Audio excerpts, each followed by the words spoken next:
Bonjour à tous, heureuse de vous retrouver sur mardi pour ce nouveau numéro de Free Sport. Le Bénin participe au championnat d'Afrique cadet et junior d'escrime qui démarre à compter de ce jour, mardi 22 février 2022.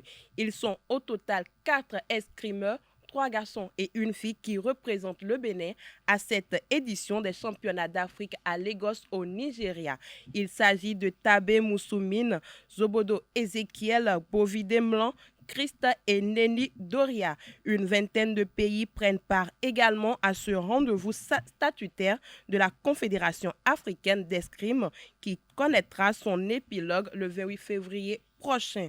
Le projet classe sportive lancé depuis 2018 par le programme de promotion et de développement des activités sportives PPDAS sous la coupole du ministère des Sports a connu une première formation en 2020. Cette année, du 7 au 19 février 2022, le ministère des Sports a organisé un recyclage au profit des encadres sportifs des 4 disciplines concernées par le projet. Il s'agit du football, basketball, du handball et de l'athlétisme. Cette séance a été effective sur toute l'étendue du territoire national, à l'instar de Cotonou à la Maison du Peuple d'Agla, qui a servi de cadre aux encadres sportifs au handball et au basket. Léonce Lenta, expert formateur au handball, a fait le bilan des activités menées en handball avec les entraîneurs tout comme expert formateur en basketball. Suivez-le au micro de notre reporter. La commission, sur tout le plan national, a globalement parlé de la gestion des matchs. Il s'agissait d'apporter des informations aux encadreurs pour qu'ils puissent mieux gérer les matchs. Donc on a décliné tout ce qu'il y a dans la gestion des matchs pour que les encadreurs puissent en sortir.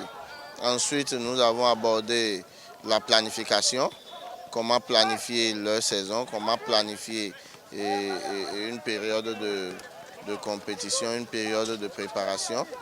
Et après cela, nous avons parlé également des gardiens de but, la formation des gardiens de but depuis la détection jusqu'aux gardiens capables de jouer dans une équipe pro, ce qu'il faut faire. Et finalement, nous sommes revenus sur les aspects technico-tactiques, individuels surtout, pour apporter des notions aux encadreurs. C'est un projet exceptionnel qui, de mon point de vue, est salutaire et que nous tous, nous devons soutenir à fond parce que ça fait près de 400 encadreurs sur le plan national au handball.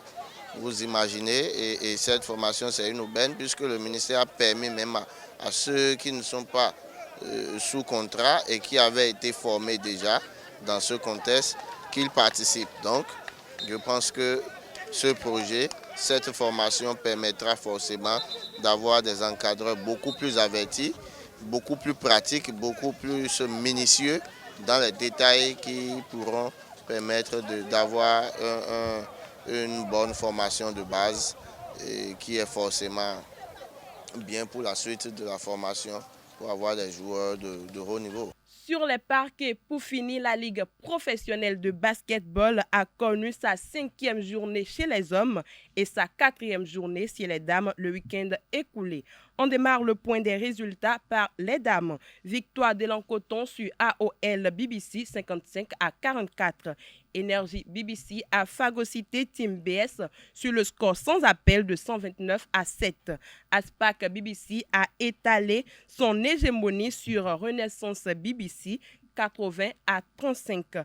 Place aux hommes, Conférence Nord, Flèche BBC 64, Aspal 156, Real Sport 80, Atasport 64. Tigre BBC 44, Panthère BBC 88. On boucle avec la conférence sud AOL BBC. Renaissance BBC score étriqué de 51-49 en faveur de Renaissance BBC. À ce modèle a courbé l'échine devant Aspac BBC sur le score de 61-64. Énergie BBC et Lancoton 61-60. Voilà, c'est la fin de cette édition. Merci pour votre attention et à très bientôt.